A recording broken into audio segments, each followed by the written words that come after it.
Вопросы детской онкологии, КТГ-диагностика, неразвивающаяся беременность. Каждая тема лекции для врачей-акушеров-гинекологов связана с жизненными случаями. Именно в этой сфере, считают специалисты из Ростова, врачи должны знать все и обо всем.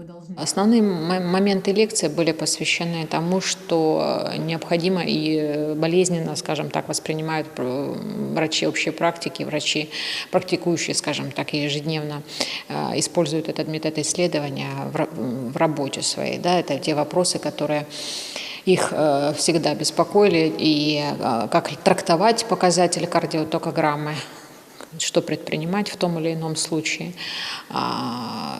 какие будут исходы беременности, исходы родов, и как мы можем интерпретировать показатель кардиотокограммы и оценивать исходы беременности, и в последующем это использовать в ежедневной практике. Владимир Мажугин для ингушских коллег подготовил целый цикл лекций. Темы самые разные, от неразвивающейся беременности, заканчивая онкофертильностью. По словам специалиста, практически 30% населения земного шара становятся бесплодными. Остальные 70% под влиянием внешней среды и многих других факторов теряют эмбрионы на разных сроках развития плода. Потому делиться такими знаниями между собой крайне необходимо. Это жизненно необходимо. Почему? Потому что когда врач или группа врачей, извините за выражение, варятся в собственном соку, то есть без внешних каких-то контактов, то эволюция медицины останавливается в данном лечебном учреждении. Соответственно, нужно выезжать, нужно, чтобы приезжали более опытные доктора. Соответственно, медицина идет вперед. Ну и плюс, мы же все единое сообщество, мы должны друг с другом работать и друг другу помогать. Марет Шадыжева почти полвека своей жизни посвятила выбранной профессии – гинекологии. Такие семинары и конференции для нее в первую очередь возможность повысить свой профессионализм и уровень знаний. Сегодня она консультирует молодых врачей в этой непростой и жизненно важной профессии. Ничего не стоит на месте, особенно медицины. Постоянно новые какие-то исследования проводятся, новые технологии применяются. Для этого такие конференции очень нужны, потому что не каждый может бросить семью, поехать на специализацию. А это надо учение, если ты работаешь в медицине, оно бывает постоянным, потому что не бывает ни одного дня. Проработав 49 лет в здравоохранении, постоянно приходится читать, изучать и интересоваться тем, чем нужно. Поэтому такие мы приветствуем всегда. Лично я приветствую такие именно совещания, собрания и такие форумы. Профессионализм ингушских врачей коллеги из Ростова высоко оценили, но при этом считают, что каждый специалист не имеет права ограничиваться в приобретенных знаниях и опыте. Врачи работают. Я считаю, что перспективы у центра очень большие.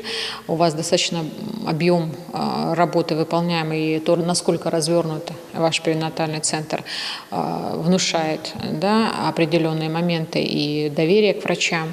С тем контингентом врачей, которым мы сегодня имели честь побеседовать, я только позитивное, скажем так, осталось впечатление, и надеюсь на дальнейшее сотрудничество с ними, и мы готовы оказывать любую посильную помощь, насколько это будет необходимо.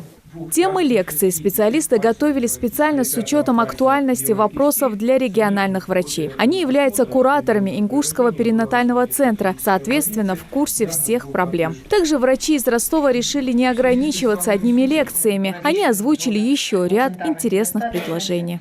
Мы, естественно, привезли ряд предложений, в том числе по обучению в аттестационно-симуляционном центре, который имеется у нас на базе нашего института акушерства и педиатрии, с предложениями обучения специалистов. Там самая разнообразная тематика, это и акушерство, гинекология, это и вопросы реанимации новорожденных и так далее. Очень много. Там и эти циклы описаны и длительность их, и периодичность. И, в общем-то, мы готовы встречать врачей из вашей республики и обучать их.